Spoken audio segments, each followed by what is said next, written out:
Alkitab bilang, orang penakut tidak akan masuk surga.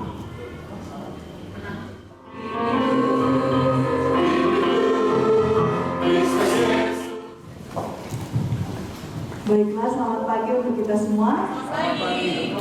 Masih semangat? Ya, baiklah teman-teman yang di belakang boleh maju ke depan.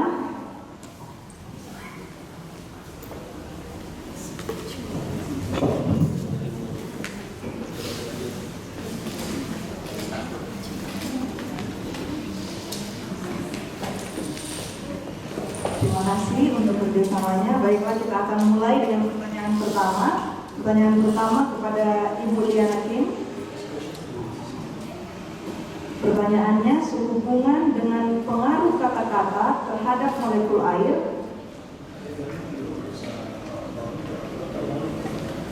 dan terhadap tanaman, apakah pengaruh dari kata-kata yang diucapkan, yang didengar orang, sama pengaruhnya ketika seseorang membaca WhatsApp atau pesan yang disampaikan seseorang?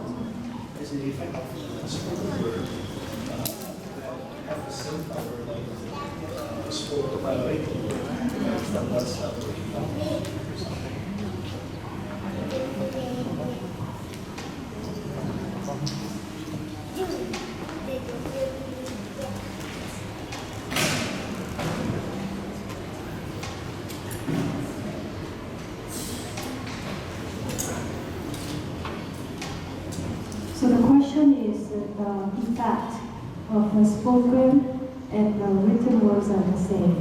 Jadi pertanyaannya saya konfirmasi, apakah efek dari kata-kata itu sama ketika diucapkan dan hanya ketika tertulis lewat WhatsApp dan sebagainya? Actually, I do not know for sure. Sebenarnya saya nggak tahu pasti. But actually, the words are from the thoughts. The words, whether we say or whether we write. Oh, jadi kata-kata yang kita katakan atau yang kita tulis. And then the words from the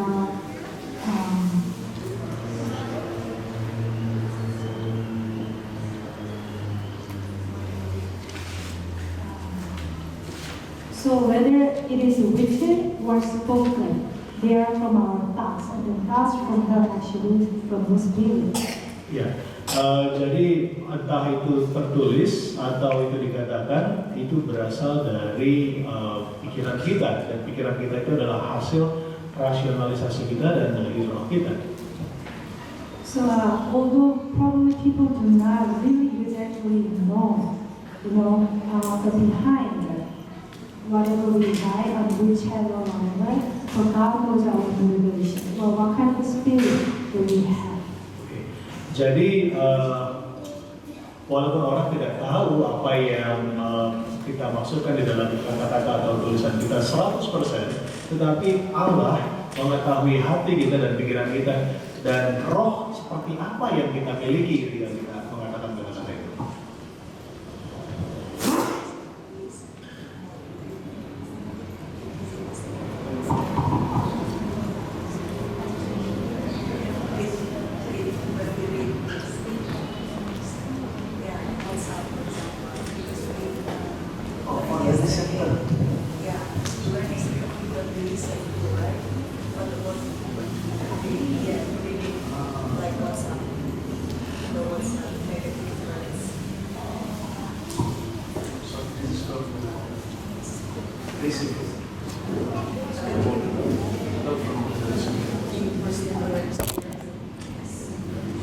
Pertanyaan selanjutnya untuk Pendeta Roy, apakah penyesatan kepada pemimpin seperti yang dibaca di kutipan kemarin DD 38 paragraf 1 sudah terjadi? Apakah ini berarti pemimpin di tingkat gereja atau di GC, General Conference? Tolong berikan contoh dan apa yang harus kita sebagai jemaat lakukan. Jadi kutipan DD 38 yang saya kutip kemarin isinya adalah bahwa setan terus-menerus berusaha untuk mengalihkan perhatian dari Tuhan kepada manusia. Dia memimpin umat untuk melihat kepada uskup, kepada pendeta-pendeta, kepada dosen-dosen teologi sebagai pemimpin mereka, gantinya firman Tuhan untuk dipelajari bagi diri mereka sendiri. Kemudian dengan menguasai pikiran dari para pemimpin ini, dia mempengaruhi umat banyak melakukan kehendaknya. Target baptisan yang harus dicapai di jemaat. Karena dia minta contoh. Apakah itu Alkitabiah atau tidak? Akhirnya saya pendeta, saya tidak mau menjadikan pendeta. Oke? Tapi saya pendeta artinya saya tahu pasti apa yang terjadi di lapangan. Ada di konferensi kami, pendeta didisiplin oleh karena memberikan laporan palsu baptisan. Itu kesalahan siapa? Kesalahan pendeta itu. Tetapi kenapa? Karena tekanan dari konferensi untuk ada baptisan. Itu satu contoh. Saya tahu pasti ada satu gereja membaptis 49 orang dengan pelayanan di penjara. Dan dipuji-puji. Saya nggak masalah dipuji-pujinya, tapi masalahnya saya tahu pasti bahwa orang-orang ini dibaptis tanpa tahu bahwa mereka dibaptis oleh gereja Advent. Nah, sedih atau enggak saudara dengar yang seperti ini? Jadi apa yang dilakukan oleh gereja itu? Mereka pergi ke penjara, terus mereka bikin pengumuman akan ada baptisan dengan cara Yesus diselamkan. Tolong daftar kalau saudara mau dibaptis dengan cara Yesus. Jadi ada 49 orang mendaftar, tanpa tahu mereka dibaptis oleh gereja Advent.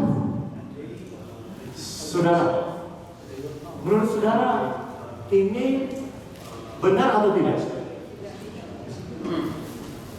Benar atau tidak? Tidak benar ya? Tapi ini praktek yang sedang terjadi di gereja kita sekarang. Dan saya tanya sama konferensi, tanya baptisan itu polisi dari siapa? Oh Uni, saya tanya sama Uni.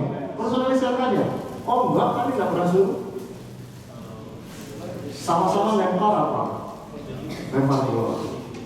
Ya saudara-saudara, dan kita semua jemaat dengar apa yang pendeta bilang kan? Iya atau tidak?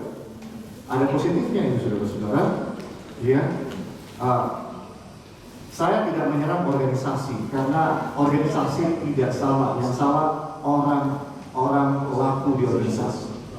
Ya, saya yakin bahwa kita belum pernah bikin keputusan di tingkat GCC yang bertentangan dengan Alkitab. Tidak.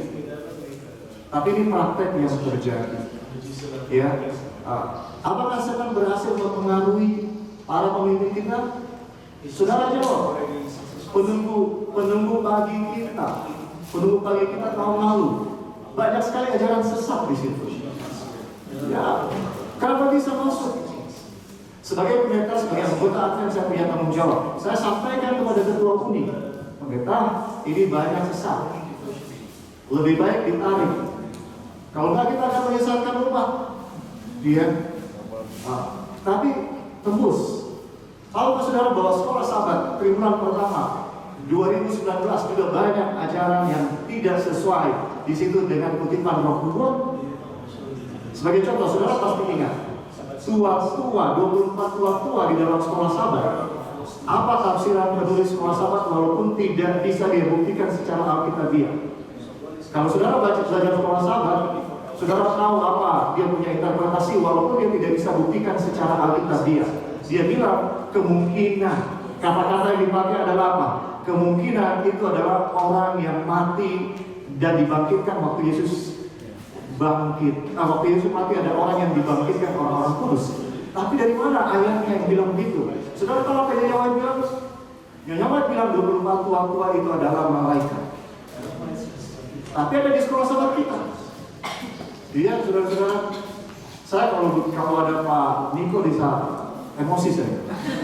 Ya, oke. Nah, supaya pendek-pendek aja ya, sudah mau berkhotbah bagi saya. Bagaimana menyikapinya? Belajar Alkitab untuk diri saudara sendiri. Jangan percaya setiap apa yang dibilang oleh sekolah sahabat kecuali bisa dibuktikan oleh Alkitab dan Roh Kudus. Ya, kritisi setiap kalimat dari sekolah sahabat, karena dari situ menyesatkan kepada kita. Ya, itu dan saya mau kasih tahu. Ya, GC sebenarnya ya yang benar tentang buku Wahyu sudah ada disarankan oleh seorang ahli Alkitab kita yang konservatif dan dia tidak mengalami revisi. Ya, tapi ya yang tulis sekarang ya Ranko Stefanovic, dia kakak dari advisor saya, jadi saya tahu persis ya yang tulis sekolah sahabat ini metode mereka seperti apa. Ya, kebanyakan ahli Alkitab kita sekarang yang bekerja di sekolah-sekolah Advent, mereka liberal. Waktu saya bilang liberal, maksudnya mereka tidak dengar Ellen White. Mereka tidak percaya Ellen White. Ya, itu sebabnya. Itu yang terjadi sekarang. Bagaimana menyikapinya? Sekali lagi doakan. Jangan hakimi ya. Doakan dan kita sendiri jaga diri kita. Oke, saya lihat pendeta Novi yang datang. Ya. Hanya mau tambahkan sedikit ya target baptisan. Iya. Tahun lalu bulan Oktober saya ikut Bible Conference di Ayas. Kebetulan pembicaranya pendeta GTO sebagai narasumber dari GC. Jadi saya mau kasih tahu kami bertanya ke beliau di conference ya panelis kalau GC punya target baptisan.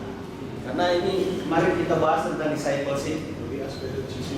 Terus dia bilang, GC dari dulu tidak pernah buat target baptisan.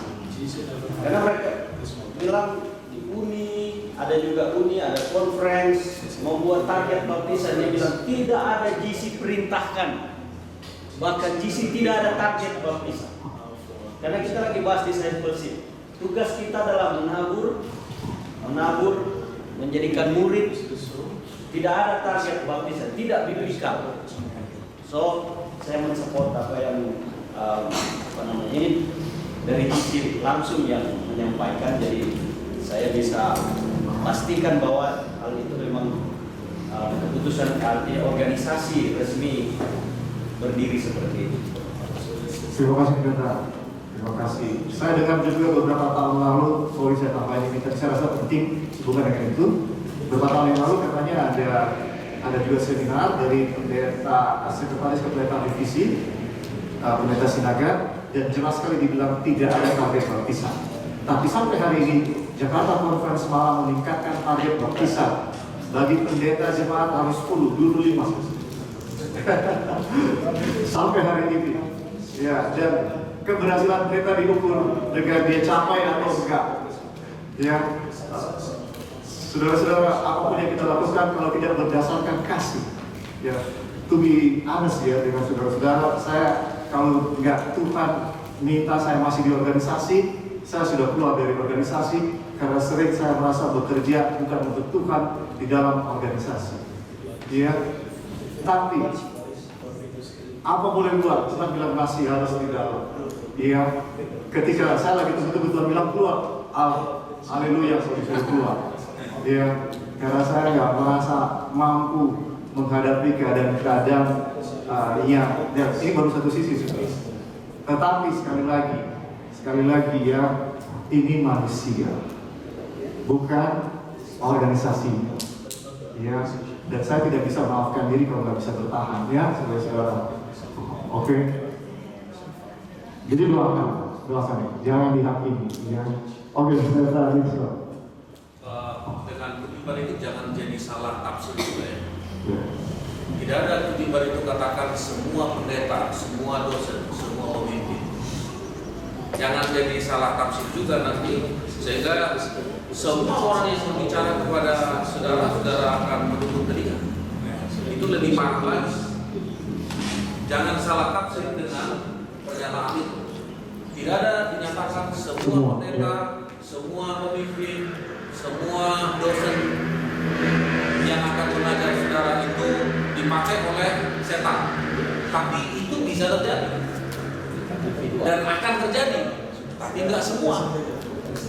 Bisa dipahami ya, karena ketika nanti tafsirannya ke sana, kita akan menutup telinga dan tidak akan datang ke gereja, tidak akan mau membaca buku, tidak akan mau mendengar nasihat orang.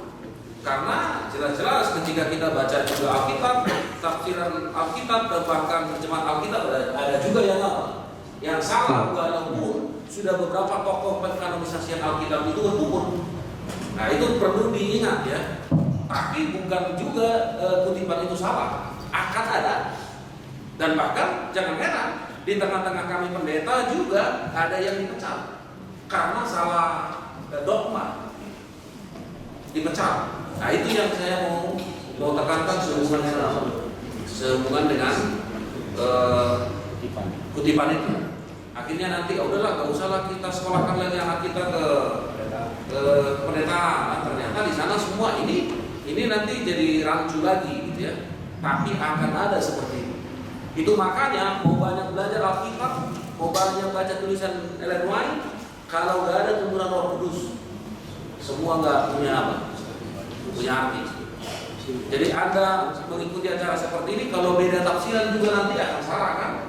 Oleh sebab itu, ketika kita mengikuti apapun itu, tetap minta tuntunan apa? Roh Kudus. Sebab sesungguhnya Tuhan memakai kita punya pikiran untuk mengimani pelajaran-pelajaran baik dari siapapun yang kita dengar maupun yang kita baca. Ya, demikian. Terima kasih banget dilengkapi pendeta yang bagus sekali.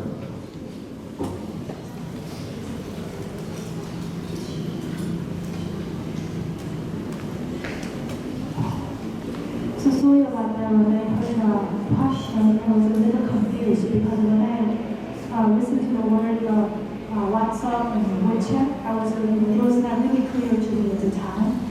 Mohon maaf tadi waktu saya dengar pertanyaan.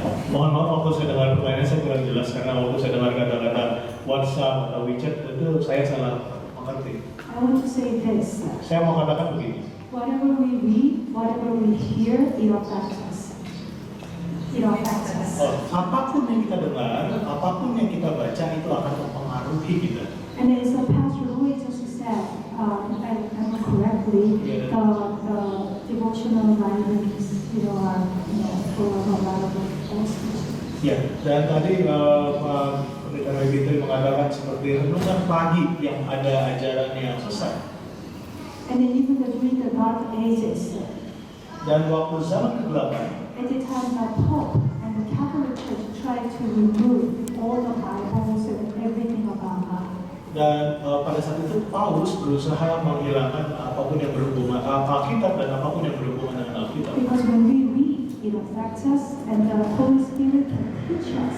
Oleh karena kita tahu kalau kita membaca Alkitab itu akan mempengaruhi kita dan Roh Kudus akan mengajar kita.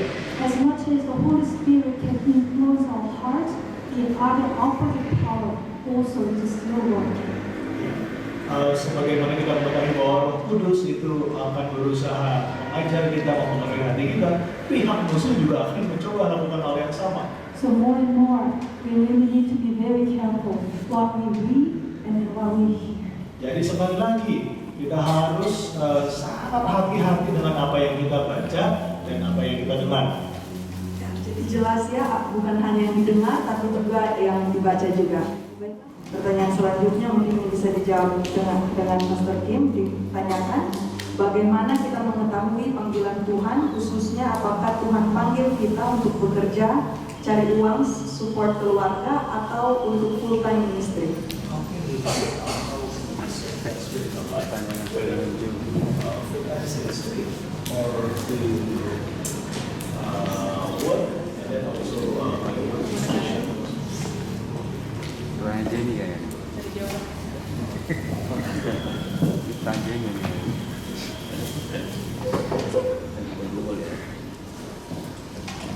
Some of us are busy making money primarily to support our families. Beberapa di antara kita sibuk cari uang untuk mendukung keluarga kita. We're worried about how to feed our family and take care of our family. kita khawatir terlalu banyak tentang bagaimana kita bisa peliharakan keluarga kita. Now in Matthew chapter 6, Jesus says, don't worry about what you're going to eat, what you're going to wear, don't worry about your life. Ya, di dalam Matius 6 ayat 33 dikatakan, ya jangan khawatir apa yang kamu makan, apa yang kamu pakai, atau tentang kehidupanmu.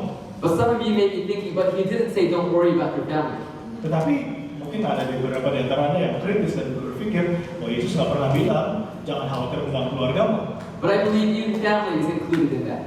Tetapi saya percaya bahwa keluarga di situ juga termasuk. Jesus says, but seek first the kingdom of God and his righteousness, and all these things shall be added to you. Yesus katakan bahwa carilah dahulu kerajaan Allah dan kebenarannya, dan semuanya ini akan ditambahkan kepadamu. I think of George Mueller, the great man of faith in England in the 1800s. Saya pikir itu adalah kata-kata dari George Mueller di tahun 1800-an. In his day, people believed that God was out there, but they didn't believe that God heard and answered prayers. Pada zaman itu orang berpikir Allah itu ada di luar sana, tetapi mereka nggak merasa bahwa Allah itu bisa menjawab doa.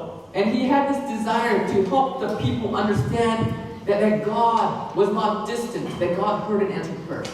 Iya. He wanted people to understand that God is not far away. Tetapi- God is near to us. He hears and answers prayers. Ya, George Mueller ini pengen supaya orang tahu bahwa Allah itu gak hanya sekedar ada di luar sana, tapi dia ada juga di sini dan mau mendengar dan menjawab doa kita. He and his wife decided that as they do ministry, they're going to trust God for all of their needs. Iya, dia dan istrinya percaya bahwa ketika mereka mau melakukan pelayanan, Tuhan akan memeliharakan kebutuhan keluarga mereka. And they're going to claim Matthew 6:33. Dan mereka mengklaim janji dari Matius 6 ayat 33. And as some of you may know, throughout his lifetime, he took care of over 10,000 orphans, trusting God alone. Dan pada di dalam pelayanannya dia memelihara 10.000 anak yatim piatu dengan bergantung kepada Allahnya. I believe God put it on his heart to do that kind of ministry. Saya percaya bahwa Allah telah tahu di dalam hatinya beban untuk melakukan pelayanan seperti itu. I believe that if you have this desire to do more for God's kingdom and not just work simply to earn money, I believe God has put that on your heart. Ya, saya percaya kalau Anda memiliki hasrat untuk melayani Tuhan penuh waktu, bukan hanya sekedar sambil bekerja terus kemudian melayani, Allah bisa taruh hal yang sama di dalam hati saudara.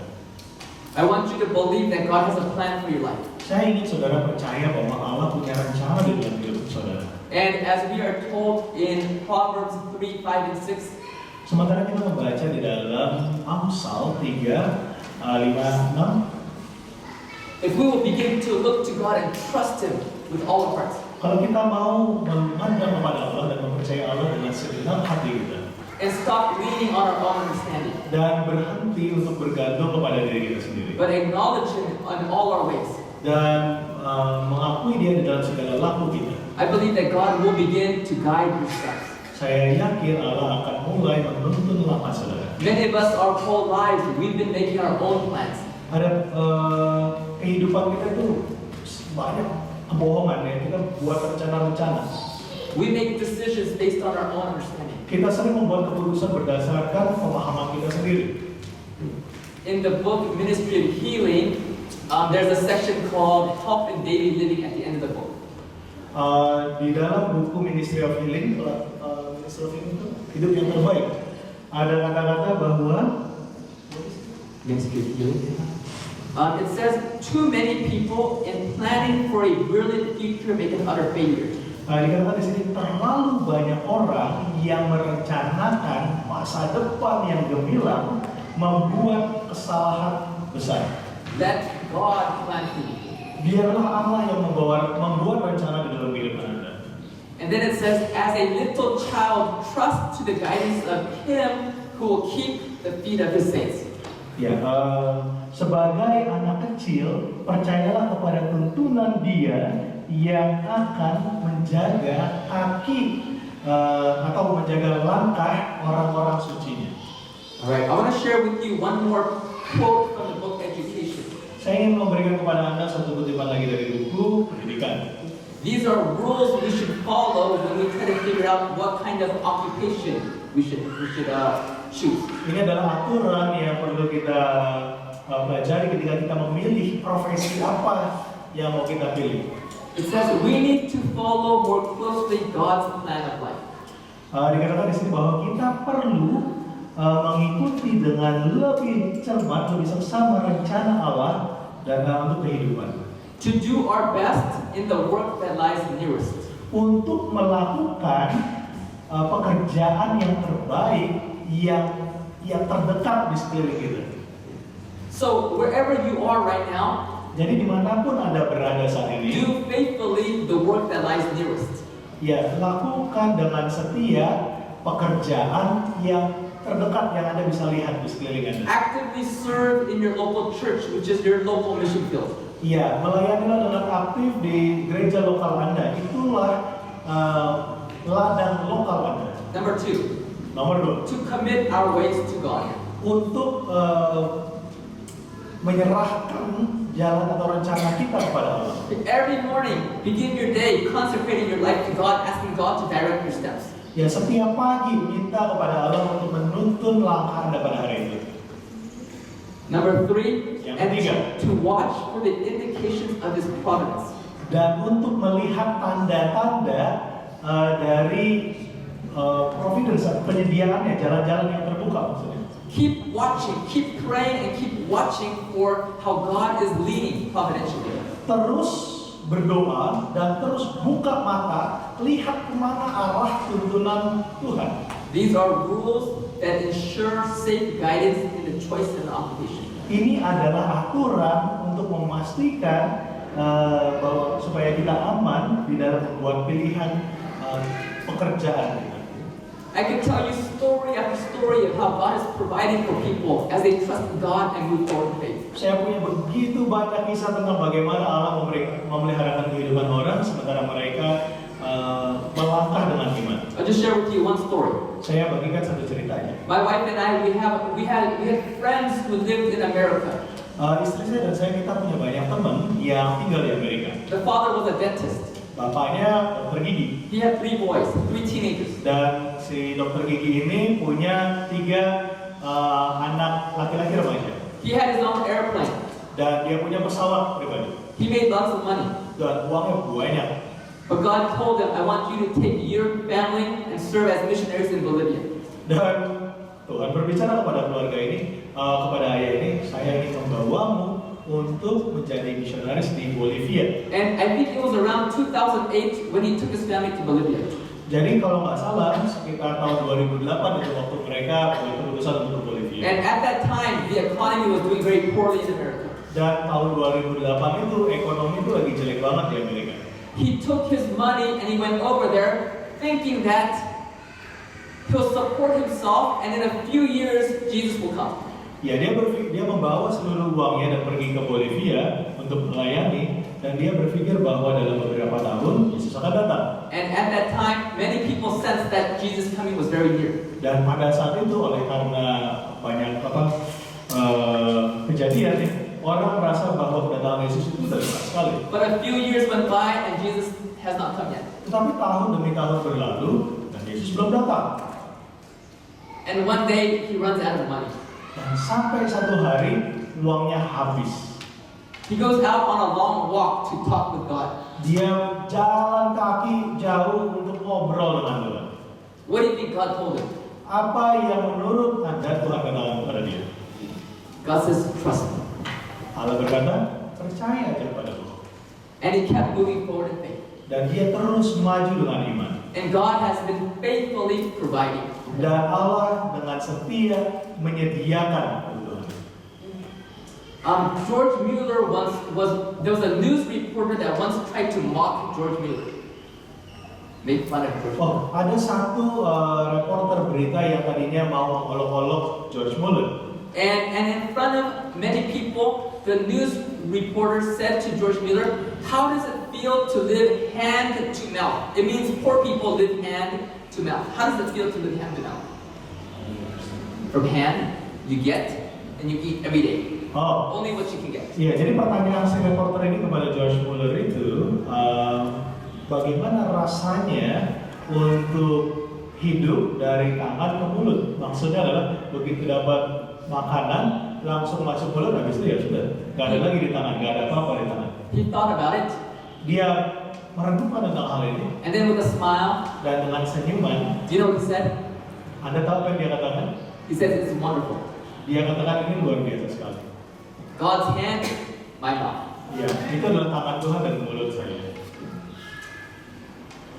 Many of us, we have very little faith. Ada banyak di antara kita punya iman itu kecil banget. We've seen few answers to prayers. Kita melihat begitu sedikit jawaban atas doa kita. But please understand that faith is like a muscle. Tetapi tolonglah Anda pahami bahwa iman itu kayak otot. Our muscle grows as it's exercised. Otot kita akan bertumbuh kalau kita olahraga. George Mueller said, in the beginning, I could trust God for $10. Ya, George Mueller bilang pada awalnya saya bisa percaya Tuhan untuk $10. And then I could trust Him for $50 Dan kemudian dia bilang saya bisa percaya Tuhan untuk $50 and $100. dan 100. Now I can easily trust God for $1 million. Dan sekarang saya bisa percaya Tuhan untuk $1 juta. Don't think that you can just jump out there and trust God to give you $1 million. Jangan berpikir bahwa Anda bisa melompat keluar dari pekerjaan Anda dan berpikir bahwa Tuhan bisa ngasih $1 juta begitu saja. Many of you, if God gave you $1 million, next Sabbath you'd probably not be in church. Ya, ada banyak di antara Anda yang kalau Tuhan kasih hari ini $1 juta, minggu depan udah nggak ada lagi di gereja. Begin to pray, begin to trust God, and He will open doors and bless you. Mulailah untuk berdoa, untuk percaya kepada Tuhan, dan Tuhan akan memberkati Anda. Terima kasih. Pertanyaan selanjutnya kepada Pendeta Roy, bagaimana kita menanggapi sebagian orang Advent yang keluar dari gereja dan membuat kelompok sendiri karena mereka tahu gereja dan pendeta sekarang sudah lebih ke duniawi. Nggak perlu dipercaya. Ya. Sekalian aja karena sudah habis waktu, Pendeta Roy, pertanyaan selanjutnya bagaimana supaya punya roh mau diajar? Karena banyak yang belajar Alkitab secara dalam, tapi makin banyak ilmu, malah semakin sombong atau tidak rendah hati. Alkitab bilang, orang penakut tidak akan masuk surga. Saudara takut untuk jadi rohani? Tahu isi Alkitab hanya karena takut jadi sombong rohani? Lebih baik saudara nggak usah disebutkan. Saya rasa bersama karena cuma jawab tidak usah ditanggapi. Saya mesti tambahin, tidak usah ditanggapi dan berdoa buat mereka. Doakan ya. Pertanyaan terakhir kepada Ibu Liana Kim. Bagaimana pengaruh kata-kata dalam candaan, gurauan yang membuat tertawa atau tersenyum? Apakah itu bersifat positif atau negatif? Kan tertawa, tersenyum itu bagus buat pikiran atau perasaan. Karena ada ayat yang mengatakan hati yang gembira adalah obat yang manjur.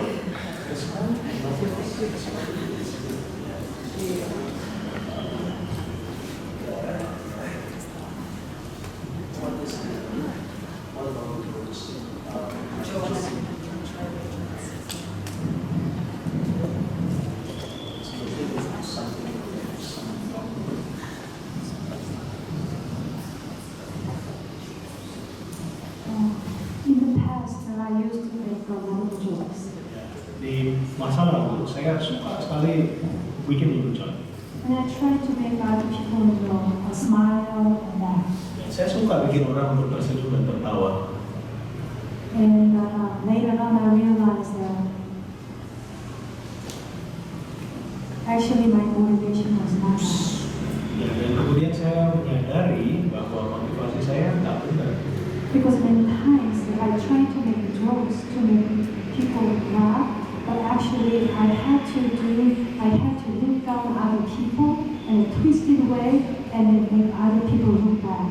Ya, karena seringkali ketika saya bikin lelucon, saya kadang-kadang merendahkan orang dan melintir sedemikian rupa supaya membuat orang kelihatan jelek. But actually, the Bible said a merry heart, gives us a cheerful countenance. So to have a merry heart is very important. Jadi Alkitab tapi juga mengatakan bahwa untuk punya hati yang gembira itu penting sekali. But actually, we need to see what really makes us happy and joyful. Nah, kita perlu cari tahu apa sih yang sebenarnya membuat Yesus benar-benar berbahagia, bersuka cita. like to read Luke chapter 7, verse 45. Saya mau buka dari Lukas 14 ayat 45. A good man out of the good treasure of his heart brings forth good, and an evil man out of the evil treasure of his heart brings forth evil. For out of the abundance of the heart his mouth speaks. Luke 7, verse 45. Lukas 7 ayat 45. So it's Oh, Luke 46. Luke chapter 6, verse 45. Lukas 6 ayat 45. Orang yang baik mengeluarkan barang yang baik dari perbendaharaan hatinya yang baik, dan orang yang jahat mengeluarkan barang yang jahat dari perbendaharaannya yang jahat, karena yang diucapkan mulutnya meluap dari hatinya. So I made a lot of mistakes in the past, and I'm still making mistakes. Ya, saya membuat banyak kesalahan di masa yang lalu, dan sampai sekarang pun saya masih membuat kesalahan. But the principle that I have is that what did Jesus do if he was in my shoes? And what would he do if he's in my shoes right now? Ya, tetapi saya selalu memikirkan apa sih yang Yesus lakukan kalau Yesus ada di posisi saya, apa yang dia katakan kalau dia ada di posisi saya. Then I don't think that you will be jokes in heaven. Dan saya nggak pikir bahwa akan ada lelucon di surga. But there will be a lot of simple, to purify the laugh and smile. Tetapi ada juga senyuman dan tawa yang murni. So whatever we will not have in heaven, let us not practice while we are on earth. Ya, jadi bayangkan saja surga. Apa yang nggak ada di surga, mari kita latihan untuk tidak kita lakukan juga di dunia. The other day, I read Ellen White said something like this: that we are so ruined by sin that we are incapable of thinking noble thoughts on our own. Ya, jadi Ellen White juga pernah mengatakan bahwa kita ini begitu parah berdosa sehingga kita nggak bisa memikirkan perkara-perkara yang mulia. If we have a good and noble thought, who does it come from? Kalau kita memiliki pikiran yang mulia, itu datang dari siapa? It comes from God. Itu datang dari Tuhan. Now, what is the opposite of good and noble thoughts? Nah, apa kebalikan atau lawan dari pikiran yang mulia? Who is it that wants us to speak idle words and silly words and jokes? Ya, siapa yang menghendaki kita mengatakan kata-kata yang konyol, yang sia-sia? Now, there's nothing wrong with saying something that makes people laugh. Tidak ada yang salah dengan mengatakan sesuatu yang bisa membuat orang tertawa. Laughter is good for our health. Ya, ketawa itu bagus untuk kesehatan. But as a speaker, I know that I and other speakers were often tempted to say more jokes than we need to because we want to get a reaction from the people. Ya, tetapi seringkali sebagai seorang pembicara, dan pembicara yang lain juga pasti tahu, kadang-kadang kita tergoda untuk membawakan lelucon untuk menarik perhatian orang. And if I'm not careful, the devil is giving me all these suggestions of things I could say to make people laugh and to make people like me more. Ya, dan kalau saya nggak hati-hati, iblis bisa membujuk saya untuk membawakan banyak lelucon sehingga menarik orang untuk ketawa dan lebih tertarik kepada diri saya. In Matthew 12:36, Di dalam Matius 12 ayat 36, Jesus says, "But I say to you that for every idle word men may speak, they will give account of it in the day of judgment." Matius 12 ayat 36 dikatakan di sini bahwa tetapi aku berkata kepadamu, setiap kata sia-sia yang diucapkan orang harus dipertanggungjawabkannya pada hari penghakiman. So I need to speak words that glorify God. Jadi kita perlu mengatakan kata-kata yang memuliakan Allah. I just want to share this one statement about Enoch. Ya, saya mau bawakan satu statement dari tulisan Nubuat tentang Henokh. Remember that we are trying to develop Christian characters. Ingatlah ketika kita ingin untuk mengembangkan karakter Kristen. And Ellen White says that we will speak words at Satan's suggestions, but the words we speak will affect our character. Okay? Ingat- Satan will influence us. Ingat And we bahwa will say words, but those words will affect our character. ya setan akan mengatakan kata-kata, mendorong kita untuk mengucapkan kata-kata, dan kata-kata itu akan berdampak kepada karakter kita. Ellen White says, how did Enoch walk with God? Ellen White katakan di sini bagaimana Henok berjalan dengan Allah. He educated his mind and heart to ever feel that he was in the presence of God. Henok mendidik pikirannya dan hatinya untuk selalu merasa bahwa ia sedang berada di hadapan Allah. So if I always remember that I'm in God's presence, Jadi kalau saya selalu ingat bahwa saya ada di hadapan Allah, what kind of words do I speak? kata-kata kayak apa yang mau saya katakan? And by living our lives in this way, this will help us perfect Christian character. Dan dengan cara menjalani kehidupan kita sedemikian rupa, ini akan menyempurnakan karakter Kristen kita. Baiklah, karena pertanyaan sudah habis, pada saat ini mungkin karena sudah sesi terakhir, kita akan persilahkan kepada semua pembicara untuk memberikan closing statement atau motivasi.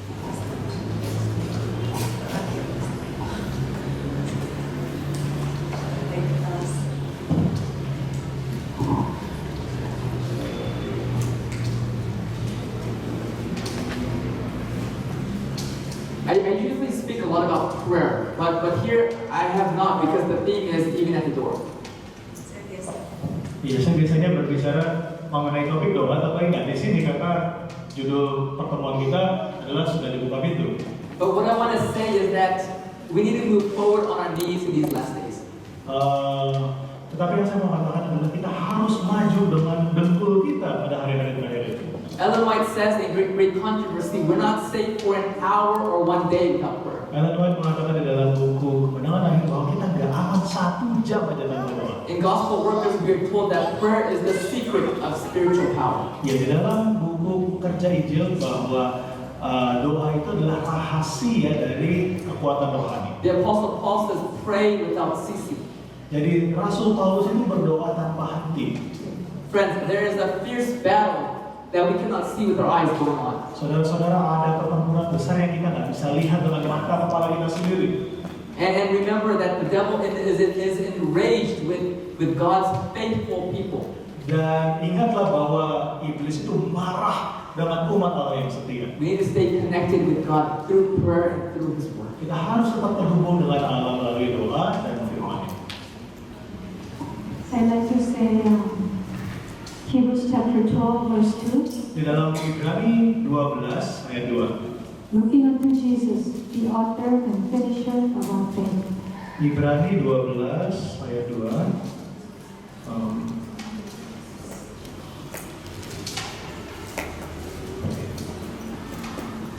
So moment by moment, day by day, my prayer for you and for me is that you choose Jesus, and we need to choose to listen to His voice.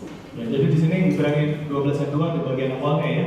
Marilah kita melakukannya dengan mata yang tertuju kepada Yesus. Jadi marilah kita mengawali semuanya, melakukan semuanya dengan Yesus. And have Him in our heart moment by moment, day by day. Dan milikilah Yesus dalam hati kita detik demi detik, hari demi hari. As we read the Word of God. Sementara kita mempelajari firman Tuhan. Aku melihat seorang laki-laki terbang di tengah-tengah langit dan padanya ada Injil yang kekal untuk diberitakannya kepada mereka yang diam di atas bumi dan kepada semua. Ya. Dan dia berseru dengan suara nyaring, takutlah akan Allah dan muliakanlah Dia, karena telah tiba saat penghakimannya. Dan sembahlah Dia yang telah menjadikan langit dan bumi dan semua mata air. Kitalah malaikat yang digambarkan itu akan pergi ke seluruh dunia. Pekabaran kita adalah takutlah akan Allah. Apa artinya takut akan Allah? Banyak. Saya mengutip satu arti dari takut akan Allah di dalam Kejadian 22 ayat 12. Dan Ia berfirman, jangan kau bunuh anak itu dan jangan kau apa-apakan dia, sebab telah kuketahui sekarang bahwa engkau takut akan Allah dan engkau tidak segan-segan untuk menyerahkan anakmu yang tunggal. Konteks ayat ini saudara-saudara adalah Abraham disuruh untuk menyerahkan apa? Ishak untuk diserahkan kepada Tuhan. Dan dia sudah siap untuk bunuh Ishak. Betul atau tidak?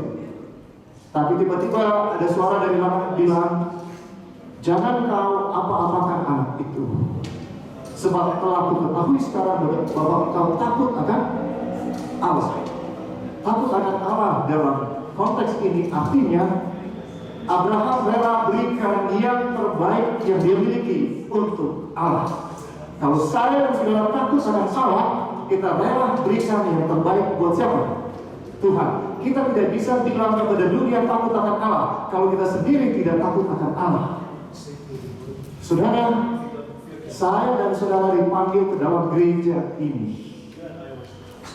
Waktu saya dan saudara dipanggil, kita harus korbankan segala yang kita miliki. Pak Niko, saya kabur karena dia sudah tinggalkan semua yang dia miliki. Dialah malaikat yang disuruh oleh Tuhan sampai ke seluruh dunia. Bagaimana saya dan saudara yang lahir di Advent? Ini lahir di Advent suatu berkat, tapi ini bisa juga jadi sesuatu yang kita take it for granted. Betul atau tidak? Apa yang kita korbankan dengan dibaptis? Orang lain harus berkumpul mengalami penganiayaan dari keluarga untuk jadi Advent. Kita jadi Advent apa pengorbanannya? Apa yang saya dan saudara berikan? Sedangkan es krim kita nggak bisa tinggalin. Ellen White bilang, gula tambah susu paling berbahaya. Saya nggak mau pakai itu jadi paus, saudara. Oke. Tetapi, ya, firman yang disampaikan oleh nabiku, yang kamu tidak terima daripadamu, ku minta pertanggungjawaban. Ulangan 18 ayat 19. Saudara dengarkan, ya, satu hal lagi. Ada Pak Ustadz di sebelah saya. Betul Ishak anak yang tunggal atau tidak? Karena ayat itu bilang, kau tidak segan-segan untuk menyerahkan anakmu Ishak, anakmu yang tunggal itu.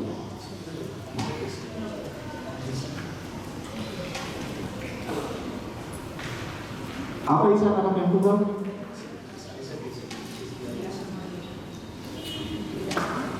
Ishak bukan anak yang tunggal.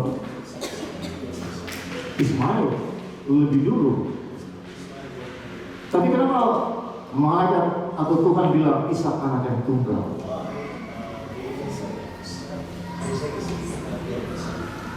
Saudara, karena Ismail anak dihasilkan oleh kehendak manusia. Ishak anak yang dihasilkan oleh kehendak Allah.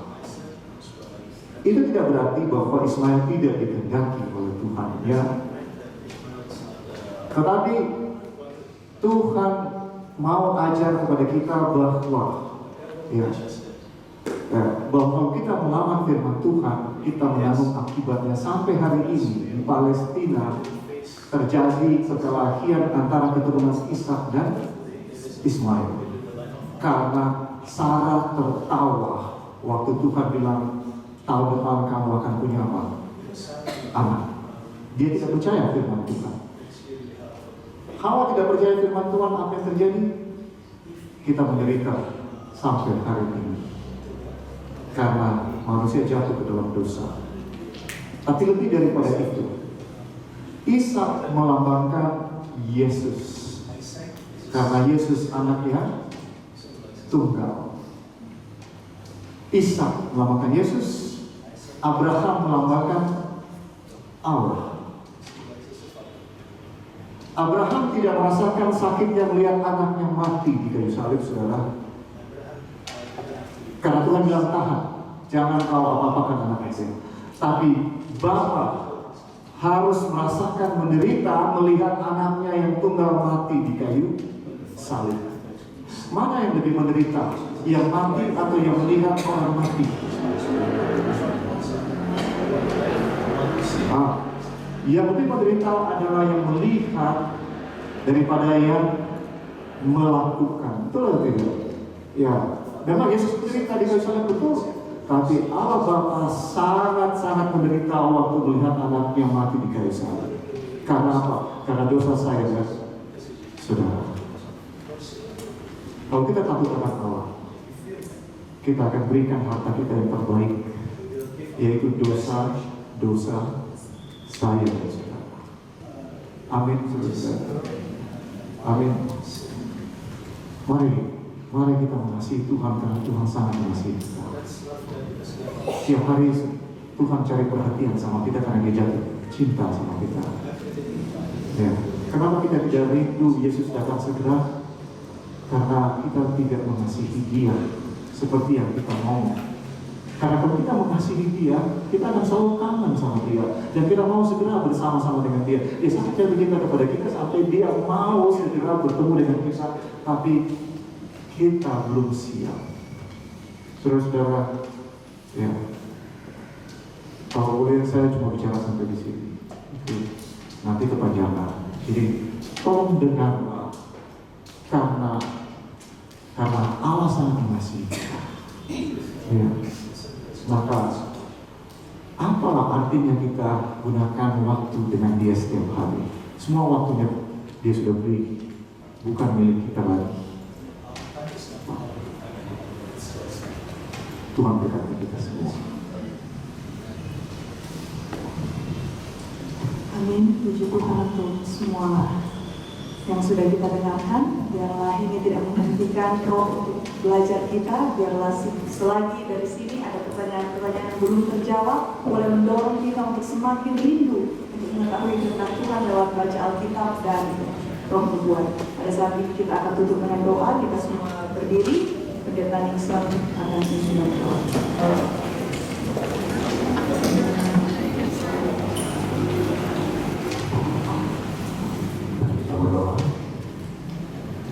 Kami puji dan muliakan nama-Mu ya Allah.